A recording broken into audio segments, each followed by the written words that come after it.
नमस्कार, मैं अभिषेक राज easy way coaching में आप सभी का हम स्वागत करते हैं। दोस्तों, एक बहुत बड़ी संख्या में बच्चों ने कमेंट कर रहे हैं, कॉल कर रहे हैं कि सर बीएसपीसीएल का एग्जाम कब होगा। क्योंकि बहुत सारे बच्चे डीमोटिवेट हो रहे हैं कि मुझे अब पढ़ने में मन नहीं लग रहा है, पढ़ पढ़ के पागल हो गए हैं, परेशान हो गए हैं। अब हम क्या करें, क्या पढ़े, समझ में नहीं आ रहा है। एग्जाम का कोई भरोसा नहीं हो रहा है कि भाई एग्जाम कब होगा, डेट भी नहीं अनाउंसमेंट हो रहा है, कुछ मतलब न्यूज पता नहीं चल रहा है। ये सब जानकारी आप लोग लेना चाहते हैं मेरे द्वारा, तो सोचे कि चलिए आज आप लोगों से बीएसपीसीएल के बारे में हम थोड़ा सा बात कर लेते हैं, जिक्र कर लेते हैं। तो इसीलिए वीडियो हम बना रहे हैं। वीडियो को पूरा देखिएगा, बहुत सारा चीज आपको सीखने को मिलेगा, बहुत सारा मोटिवेशन मिलेगा। तो थोड़ा सा 10 मिनट टाइम निकालिए, आप मेरे साथ चीजों को समझिए हम क्या कहने वाले हैं। ठीक है। फिलहाल जो बच्चे नए हैं, जो अभी तक इजी वे कोचिंग से नहीं जुड़े हैं, उनको मैं बता दूं कि इजी वे ग्लोबल एप्लीकेशन को डाउनलोड कर लीजिएगा। आईटीआई छात्रों की एकदम लाइफ लाइन है ना। अगर आप easy way global application download करते हैं तो इसके माध्यम से आईटीआई लेवल की जितनी भी भर्तियां निकाली जाती है, सबका तैयारी आप आराम से कर सकते हैं। और बहुत सारे कोर्सेज यहाँ पे फ्री में भी, 1 रुपए में भी मिलता है, आप देख सकते हैं। ठीक है। तो आइए शुरू से शुरू करते हैं। बात है क्या, एक सूचना है, बहुत बड़ी सूचना है। सूचना ये है कि भाई बहुत सारे बच्चे आज भी हिंदी का क्लास नहीं कर रहे हैं, है ना। जो खुद मेरे यहाँ बच्चे जो ज्वाइन किए, उनको भी हिंदी की क्लासेस नहीं मिले या नहीं कर रहे हैं। उनको मैं बता दूं कि ऑप्टिक्स क्लास, इसका हम लिंक डिस्क्रिप्शन बॉक्स में डाल देंगे। ये यूट्यूब चैनल है optics class. Easy way coaching का जो नॉन टेक्निकल पार्ट है ना, वो ऑप्टिक्स क्लास के माध्यम से ही चलाया जाता है, क्योंकि हमारा इनके साथ कोलैबोरेशन हो चुका है कि आप नॉन टेक्निकल वाला पार्ट को पढ़ाएंगे, कि लोग बेहतर तरीके से पढ़ा पाएंगे। तो ऑप्टिक्स क्लास यूट्यूब चैनल पे हिंदी का स्पेशल फोल्डर बना हुआ है। ठीक है ना। बीएसपीसीएल /SSCGD हिंदी के लिए फ्री लाइव क्लासेस है, और पूरा ये क्लास हम फ्री कर दिए हैं। हम चाहते तो एप्लीकेशन पर भी फ्री में दे सकते थे, लेकिन मैंने यूट्यूब पर कर दिया, सबके लिए फ्री हो जाए। तो यहाँ पे एसके सिन्हा सर, जिनका अनुभव लगभग 25 वर्ष है, 25 वर्षों से ये हिंदी और इंग्लिश के एक बेहतरीन फैकल्टी माने जाते हैं। मुसलमपुर हाट से लेके हर जगह पूरे पटना के कोचिंग में पढ़ाए हुए हैं, और इनके द्वारा ये क्लास दिया जा रहा है। तो आप लोग बहुत भारी गलती कर रहे हैं। हिंदी का जो 10 नंबर का क्वेश्चन आने वाला है, यहां से सारे क्वेश्चन आपका बन जाएगा। हिंदी आपको लगता है कि आसान है, जब तक आप पढ़ेंगे नहीं, क्वेश्चन नहीं बना पाएंगे। इसीलिए सर का क्लासेस लगभग हमको देखते हैं, ये प्लेलिस्ट में देखिए तो लगभग 22 क्लास हो चुका है। ठीक है ना। यहाँ पे देखिए 22 क्लास दिखा रहा है, टोटल 22 क्लास ले चुके हैं। और जो बच्चे शुरू से क्लास कर रहे हैं, उनका तो कहना ही नहीं है। अच्छा, इसमें परफॉर्मेंस करेंगे। 23वां क्लास आज लाइव था, तो आप लोग ये इस चैनल से जुड़ जाइए, लिंक डिस्क्रिप्शन बॉक्स में है। और जो पीछे वाला क्लास है उसको पढ़ लीजिए। आपका 10 नंबर में से 7-8 नंबर तो आराम से आ जाएगा, क्योंकि जो एक फैकल्टी पर भी डिपेंड करता है। अनुभवी लोग पढ़ाते हैं तो बात ही कुछ अलग होता है। ठीक है। तो आप लोग पढ़ लीजिएगा। ठीक है। अब आते हैं असली मुद्दे पे। मुद्दा क्या है कि भाई परीक्षा कब होगा। सबसे पहला सवाल है कि परीक्षा कब होगा। तो देखिए, परीक्षा का जो सवाल था, वैसे में परीक्षा हमारा मतलब अक्टूबर में ही संभावित था, अक्टूबर में ही संभावित था। लेकिन क्या हुआ कि बिहार सरकार के जो नियम था, नियम के वजह से कोर्ट में जो केसेस हो गए थे आरक्षण को लेकर, उसके वजह से फॉर्म को रीओपन करना पड़ा। और 10 अक्टूबर तक, ये 10 अक्टूबर तक रीओपन फॉर्म भरा गया। ठीक है। अब इसमें बीएसपीसीएल का गलती नहीं है। इससे यह पता चलता है कि बीएसपीसीएल सीरियस है, क्योंकि जो बिहार सरकार का आरक्षण वाला नियम है, और जो सुप्रीम कोर्ट का आदेश आया है कि पुराने पैटर्न पे ही आपको एग्जाम लेना होगा, आरक्षण देना होगा, उसके वजह से बिहार के जितने भी फॉर्म आए थे, सब में बदलाव किया जा रहा है। कुछ में कर दिया गया है, कुछ हो रहा है, और कुछ अपडेटेड चल रहे हैं। वैसे में बीएसपीसीएल सबसे पहले कह सकते हैं, वन ऑफ द फास्टेस्ट, उन सब में से सबसे पहले इन्होंने फॉर्म को रीओपन करके अपना आरक्षण वाला जो नीति है उसको सुधार लिया। ठीक है ना, रीओपन करके।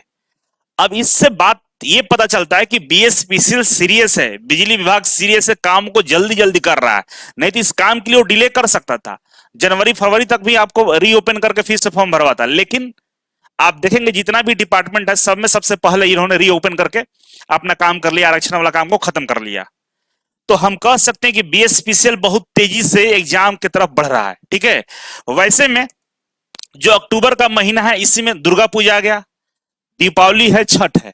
तो अक्टूबर में किसी तरह से कोई एग्जाम होने की संभावना बिल्कुल भी नहीं है। ठीक है। जो भी एग्जाम होगा वो नवंबर और दिसंबर में संभावित है, नवंबर और आपका दिसंबर। अब ये नवंबर दिसंबर हम क्यों बोल रहे हैं, इसलिए हम बोल रहे हैं क्योंकि नवंबर में रेलवे का भी एग्जाम है, आरआरबी भी एग्जाम ले रहा है, और बहुत सारे एसएससी के भी एग्जाम हो रहे हैं, एमटीएस और एग्जाम हो रहे हैं, ठीक है ना। आरआरबी एसएससी का एग्जाम है, और इधर बीएसपीसीएल भी अपना एग्जाम लेने का तैयारी कर रहा है। तो वैसे में होगा क्या कि सेंटर सबका जो ऑनलाइन सेंटर होता है ना, सीबीटी जो एग्जाम होता है, एक पार्टिकुलर सेंटर पे ही लेना पड़ता है। तो टाइम का भी थोड़ा सा इधर उधर होता है, टाइम का भी समस्या होता है, सेंटर खाली है नहीं खाली, ये तमाम चीजें देखकर ही एग्जाम को शेड्यूल करना पड़ता है। तो बहुत सारे एग्जाम शेड्यूल है। आरआरबी तो अनाउंसमेंट कर दिया अपना एग्जाम का, एसएससी भी अपना एग्जाम का अनाउंसमेंट कर चुका है, वैसे बीएसपीसीएल अभी नहीं किया है, लेकिन अब इसी ये दोनों एग्जाम के बीच में ये भी अपना अनाउंसमेंट करेगा। और इसके जो टाइमिंग है मेरे ख्याल से नवंबर और दिसंबर के ही बीच में आसपास कभी भी एग्जाम हो सकते हैं। तो ये चीज मान के आपको चलना है कि एग्जाम आपका संभावित नवंबर दिसंबर है। तो बहुत सारे लोगों को चिंता पड़ रही है कि सर डेट बढ़ता जा रहा है। भाई डेट नहीं बढ़ रहा है, बीएसपीसीएल अपनी जो उस उपस्थिति है, जो प्रेजेंस है, उसको तो बता रहा है कि भाई हमने रीओपन करके फॉर्म भरवा लिया, सब चीज सही कर लिया, अब एग्जाम का प्रक्रिया में हम लगे हुए हैं, एग्जाम होगा। और बहुत जल्द देखिएगा इस अक्टूबर महीने के लास्ट लास्ट तक आपका शेड्यूल आ जाएगा एग्जाम का। एग्जाम का शेड्यूल ये जारी कर देगा कि हम एग्जाम कब लेने वाले हैं, ठीक है। अब देखिए, अब यहाँ पे हो क्या रहा है कि कुछ छात्रों को एकदम बेचैनी मचा हुआ है कि सर एग्जाम नहीं हो रहा है, एग्जाम एकदम परेशान है, लग रहे हैं कि वो मतलब संसार का पहला व्यक्ति है जो एग्जाम के लिए तैयारी कर रहे हैं। अब उनको एकदम बेचैनी हो गई, एकदम टॉपर बन जाएंगे, एकदम आज ही टॉप कर जाएंगे एग्जाम हुआ तो। जबकि ऐसा नहीं है। बेचैनी, जितना आप बेचैनी का दवा खाए हुए हैं ना, वो आपको गर्त में डाल देगा, फेल करा देगा। तो बेचैन मत होइए। यहाँ पे लड़के 5-5 साल से 8-8 साल से तैयारी कर रहे हैं, कुछ नहीं होता है, रिजल्ट तक नहीं देख पाते वो लोग। इसीलिए एग्जाम को लेकर बहुत ज्यादा परेशान मत रहिए, एग्जाम कब होगा, अपनी तैयारी को लेकर परेशान रहिए कि हमारी तैयारी कहां तक है, कहां तक हम तैयार हो गए हैं। नहीं तो एक बार आसपास देखिएगा कि एग्जाम का तैयारी करने वाले बच्चे 3 साल 4 साल 5 साल से जूझ रहे हैं, कुछ नहीं हो रहा है, और आपकी भी एज एग्जाम का तैयारी करते करते यहां तक पहुंचा है। फिर एग्जाम तो होगा निश्चित है, आप तैयार है कि नहीं तैयार है, इस बात का ध्यान रखिए, ठीक है। दूसरा सबसे बड़ी फायदा यह है कि रेलवे का एग्जाम क्या होगा कि आरआरबी ने अनाउंसमेंट कर दिया है कि हम एएलपी का एग्जाम नवंबर में लेंगे। एलपी टेक्नीशियन एनटीपीसी सबका शेड्यूल कर दिया, जिसमें एएलपी का नवंबर में संभावित हो गया है। वैसे में एएलपी का जो सिलेबस है, इसका जो सिलेबस है और जो बीएसपीसीएल का सिलेबस है, दोनों में अंतर है। इसके सिलेबस में क्या है, मैथ है, रीजनिंग है, और आपका करंट अफेयर जीएस है, जनरल अवेयरनेस है। तो ये अलग ही पैटर्न है इसका, जबकि बीएसपीसीएल में टेक्निकल है जो इसमें नहीं है। सीबीटी 1 में, एलपी के सीबीटी 1 में टेक्निकल नहीं है, कंप्यूटर नहीं है, हिंदी नहीं है, इंग्लिश नहीं है, और रीजनिंग है भी तो रीजनिंग का बहुत कम टॉपिक बीएसपीसीएल में आपको पढ़ना है। तो दोनों का सिलेबस डिफरेंट है। जो लड़का रेलवे पर फोकस कर रहा होगा वो बीएसपीसीएल में नहीं क्वालिफाई कर पाएगा अगर दिसंबर में एग्जाम हो गया तो, ठीक है। अगर दिसंबर में एग्जाम हुआ, जो एएलपी पे फोकस कर रहा होगा वो बीएसपीसीएल क्वालिफाई नहीं करेगा, और जो बीएसपीसीएल पे फोकस कर रहा होगा वो एएलपी क्वालिफाई नहीं करेगा, और जो दोनों पर कर रहा होगा तो दोनों क्वालिफाई नहीं करेगा। तो डिसाइड कर लीजिए कि आपको किधर जाना है, बीएसपीसीएल की तरफ जाना है या रेलवे की तरफ जाना है, क्योंकि दोनों का सिलेबस डिफरेंट है। और दोनों पे अगर आपने, दो नाव पर अगर आपने पैर रखा तो आप निश्चित तौर पे डूबने वाले हैं, कंफर्म है, मरने वाले हैं। क्योंकि सिलेबस में थोड़ा सा का भी किसी भी एंगल से मैचिंग नहीं है। और जरूरत अभी क्या है कि एग्जाम का डेट अनाउंसमेंट हो चुका है आपका आरआरबी का, तो आपको दिन रात एक करके सिलेबस को देखना होगा, प्रैक्टिस दिन रात करनी होगी। वैसे में आप दोनों को एक तराजू पर नहीं तौल सकते हैं अगर आप 100% सिलेक्शन चाहते हैं तब। तो मैं यही कहूंगा कि अगर आपकी दिल का हार्दिक इच्छा है कि एएलपी में जाए तो आप एएलपी का तैयारी करिए, चुपचाप इसको भूल ही जाइए। आप एग्जाम दीजिएगा लेकिन भाग भरोसे रहेगा, इसी में फोकस करिए। अगर आप बीएसपीसीएल का तैयारी कर रहे हैं तो बीएसपीसीएल पे ही दिमाग लगाइए, एएलपी भाग भरोसे रहने के सीबीटी 1 निकल जाएगा तो सीबीटी 2 में हम अपना देख लेंगे। मेरा ख्याल से मानिए कि दोनों में से आसान कौन है, तो आसान आपका बीएसपीसीएल पड़ेगा। बिहार बिजली विभाग आपका आसान पड़ेगा, नौकरी भी जल्दी होगा और सैलरी भी जल्द आएगा। क्योंकि इसमें क्या है कि मान लीजिए किसी एक एग्जाम में परफॉर्मेंस बढ़िया की, सीबीटी 1 में कर लिए परफॉर्मेंस, बढ़िया नंबर आ गया, कट ऑफ पार हो गया, तो क्या भरोसा है कि सीबीटी 2 आप क्वालिफाई करेंगे। और मान लीजिए सीबीटी 2 क्वालिफाई भी कर लिए, पार्ट ए और बी उसमें सेक्शन है, तो पार्ट ए क्वालिफाई किए, पार्ट बी में फेल हो गए, या क्वालिफाई भी कर ले तो आगे साइको है, मेडिकल है, डॉक्यूमेंट वेरिफिकेशन, तमाम चीजें होने वाली है।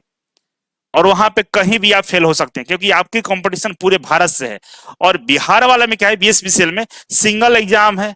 अगर बढ़िया से परफॉर्मेंस कर दिए तो निश्चित तौर पे ज्वाइनिंग आपको एलपी से पहले होगा और नौकरी आपका हो जाएगा। ठीक है, तो आसान आपका बीएसपीसीएल पड़ेगा। यहां समझ गए कि बाबू अब कंपटीशन कम हो गया है। रीजन, अगर आरआरबी का टाइम टेबल नहीं आया रहता तब तो कंपटीशन रहता, तब तो आपको मुकाबला बढ़िया से करना पड़ता, लेकिन अब बच्चों का संख्या कम हो जाएगा। भीड़ आपको एग्जाम में दिखेगा, सब बच्चों ने एग्जाम फॉर्म भरा है, लेकिन आपका जो फाइटिंग होगा ना, बहुत कम लोगों के बीच में फाइटिंग रहेगा। और खासकर जो लड़कियां हैं, गर्ल्स हैं, आप लोग निश्चित तौर पर श्योर रहिए कि थोड़ा सा अगर आप मेहनत कर रही हैं तो बीएसपीसीएल में आपका नौकरी होने वाला है, क्योंकि सारा जो मूवमेंट है, सारा एनर्जी इस पर लगा हुआ है। तो बीएसपीसीएल आपके लिए सुरक्षित होता जा रहा है। ठीक है, अब देखिए सिलेक्शन किसका होगा भाई। तो सिलेक्शन के लिए सबसे बड़ी जो चीज होती है वो पेशेंस होता है, सब्र होता है, पेशेंस होना चाहिए आपके अंदर में। और जिसके पास पेशेंस नहीं है वो कभी सफलता हासिल नहीं कर सकता किसी भी फील्ड में। दोस्तों, आपका जो धैर्य है ना, आपके साथ होना चाहिए। खुद पे भरोसा होना चाहिए कि हम इस काम को कर लेंगे। अगर आपको खुद पे भरोसा नहीं है तो समझ लीजिए सफलता से आप बहुत दूर है। जब तक आपको खुद पे भरोसा नहीं होगा हम ये काम को कर लेंगे, तब तक आप वो काम को कर ही नहीं सकते हैं। एग्जाम्पल के लिए हम बात करें तो यहां देखिए, एक आदमी को दिखाया गया, ये है जो स्टार्टिंग से मेहनत कर रहा था, इस पहाड़ को खोद रहा था इस उद्देश्य से कि आगे जाकर हीरा का खदान है, इसको हीरे मिलेंगे।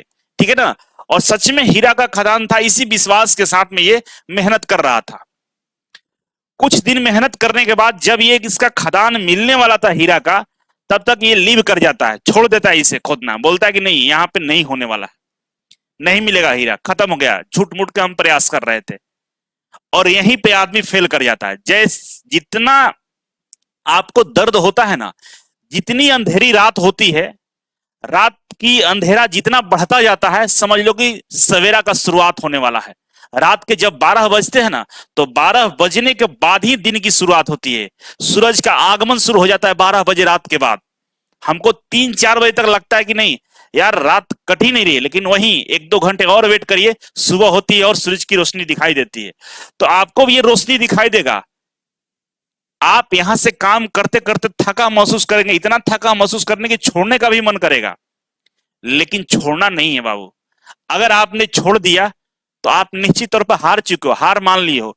खुद को जांचिए कि आपके अंदर उत्साह कितना है। जब फॉर्म आया था उस समय कितना उत्साहित थे और अभी कितना है।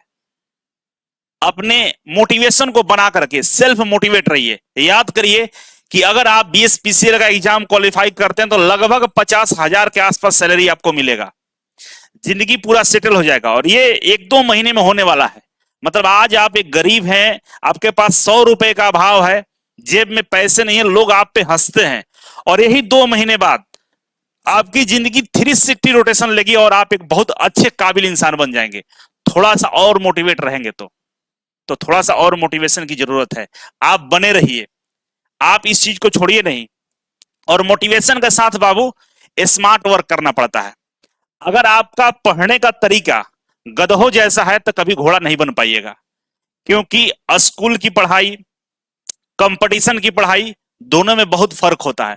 अगर आपका पढ़ने का तरीका ही गलत है तो आप लाख मेहनत कर लो, आप में और गधा में कोई फर्क नहीं होगा। गधा दिन भर मेहनत करता है लेकिन उसको गधा ही लोग बोलता है, क्यों? क्योंकि उसको काम करने का तरीका नहीं मालूम है, गलत तरीके से काम करता है, इसीलिए उसको गधा बोला जाता है।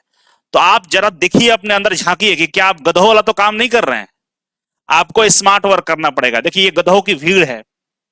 ये बंदा यहां पे चाकू से अपने ब्लॉक को क्या कर रहा था, गोल कर रहा था। जब गोल कर रहा था ब्लॉक को चाकू से, तब ये लोग धक्का देकर आगे इससे निकल चुके थे। ठीक है ना, इससे आगे निकल चुके थे, ये यहीं पे था और सब इसमें हंस रहा था कि ये गधा है, क्या कर रहा है, ये अपने चाकू से गोल कर रहा है।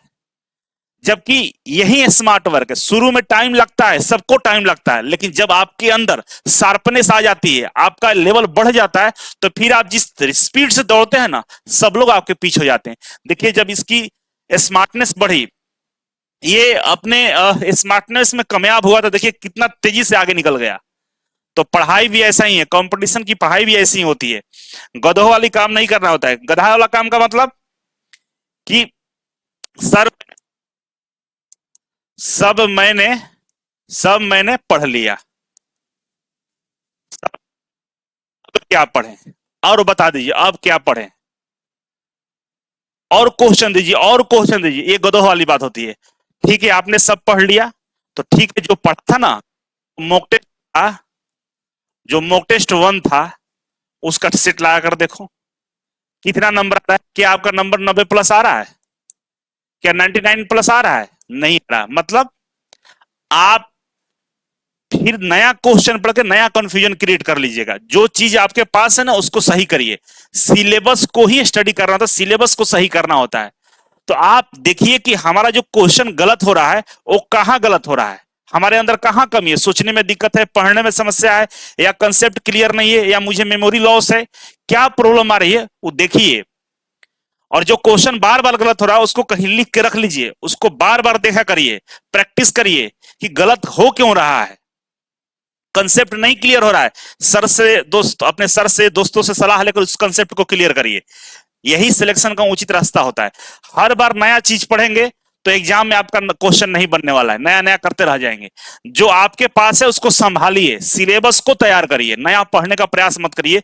जो जितना इजी वे की तरफ से पढ़ा दिया गया वो बहुत ज्यादा है, कम नहीं, उससे सिलेक्शन हो जाएगा। बस जरूरत है उस चीज को संभालना, अपने स्कोर को बढ़ाना, बार बार प्रैक्टिस कीजिए, रिकॉल मेथड को अपनाइए। रीड नहीं करना है, रिकॉल करना है, बार बार मेमोरी को वहां पे लाइए, रिकॉल करिए कि भाई ये गलती कैसे हुआ। अपनी गलतियों पर काम करिए, और जो गलतियों पर काम करता है उसको सफलता मिलता है। ठीक है, तो अपने गलतियों पर काम करिए, कम समय में क्वेश्चन बनाने का प्रयास करिए। अगर आपके पास 20 घंटे देंगे, सारे क्वेश्चन बन जाएंगे। क्वेश्चन को विद इन 60 सेकेंड और 40 सेकेंड 35 सेकेंड में बनाने का प्रयास करिए, तब आपको पता चलेगा कि क्या होता है पढ़ाई। ठीक है, इसके लिए बहुत सारी चीजें हम लाए हैं। अगर जो बच्चा, हाँ, थ्योरी पढ़ना जरूरी है। जो बच्चा अभी तक पूरी तरह से थ्योरी नहीं पढ़ा है, वो एग्जाम में 50-50 कंडीशन में नौकरी होगा नहीं भी होगा, क्योंकि कंसेप्ट क्लियर नहीं है। तो अगर आपको चाहते हैं कि बीएसपीसीएल का पूरा फुल कोर्स का तैयारी करें टॉपर बैच से, तो 1299 का कोर्स मिल रहा है। थोड़ा सा जल्दी जल्दी टाइम दे के पढ़ सकते हैं। केवल टेक्निकल पढ़ना है तो 599 में आ गया, 50% डिस्काउंट कर दिया गया है। और केवल कंप्यूटर पढ़ना है तो 299 का कोर्स यहाँ पे अवेलेबल है, आप इसे पढ़ाई कर सकते हैं। जो बच्चे थ्योरी पढ़ रही हैं, नोट्स बना लिए, उनके लिए हम लोग कुछ सिलेक्टेड क्वेश्चन है, जैसे 99 रुपीज में आपका बीएसपीसीएल का कंप्यूटर का टेस्ट मिल जाएगा, 75 में आपका बीएसपीसीएल का हिंदी का प्रैक्टिस सेट मिल जाएगा, और टेक्निकल का 149 में आपको बहुत बेहतरीन क्वेश्चन का कलेक्शन है। इसमें केवल पीडीएफ में क्वेश्चन डाला हुआ है, जिससे क्वेश्चन का लेवल आपका बढ़ जाएगा, सोचने का तरीका बढ़ जाएगा कि एग्जाम में किस तरह के क्वेश्चन पूछे जाते हैं। ठीक है, ये हो जाएगा। इसके अलावा ये सब कर लेंगे तो आप इजी वे कोचिंग का ये मॉक टेस्ट जरूर लगा लीजिएगा। 30 मॉक टेस्ट है, फुल लेंथ टेस्ट है, जिसमें 599 इसका प्राइस है। सभी सब्जेक्ट को कवर किया गया है, सेक्शन वाइज है, और फुल लेंथ टेस्ट है। ठीक है, और टेक्निकल जो है, टेक्निकल का वीडियो सोल्यूशन हम लोगों ने इसमें दे दिया है। ठीक है, टेक्निकल का वीडियो सोल्यूशन अवेलेबल है, आप इसे ज्वाइन कर लीजिएगा। यहाँ पर देख सकते हैं, ये वाला है, ये वाला है। ठीक है, 100% सिलेक्शन की गारंटी, आप प्रैक्टिस कर लीजिएगा। और एक निमी का क्वेश्चंस बैंक है, फ्री में है, 6 सेट है इसमें। ठीक है, फ्री है, 1 रुपया है, आप ले लीजिएगा। इसमें फिगर वाला जो क्वेश्चन होता है ना, वो भी कभी कभी पूछता है एग्जाम में, तो उसमें प्रॉब्लम ना हो उसके लिए ये बनाया गया है। ठीक है, तो आप एक बार देख लीजिएगा, और खुद पर भरोसा रखिए, खूब मेहनत करिए, परेशान मत रहिए, अपने गलतियों को सुधारने का प्रयास करिए, खूब क्वेश्चन का प्रैक्टिस करिए। जहां क्वेश्चन गलत हो रहा है जाकर चेक करिए, नया पढ़ने के चक्कर में नहीं पढ़ना है। पहले अपने आप को 80 से 90% रेडी कर लीजिए, मतलब 80-90% नंबर आ रहे हैं तब नया चीज पढ़ने का प्रयास करिएगा। अगर नहीं आ रहा है, 50-60-70 में उलझे हुए हैं, तो बाबू उसी को बार बार पढ़ के सही करके 80-90 तक पहुंचाइए। और रटने का प्रयास नहीं करना है, क्वेश्चन का प्रैक्टिस करके कोशिश ये करना है कि आपका कंसेप्ट क्लियर है। ठीक है, बाकी कमेंट बॉक्स में कमेंट करिएगा, कोई भी दिक्कत होगा, परेशानी होगा, फिर वीडियो बनाएंगे। अभी के लिए बस इतना ही था, थैंक यू सो मच।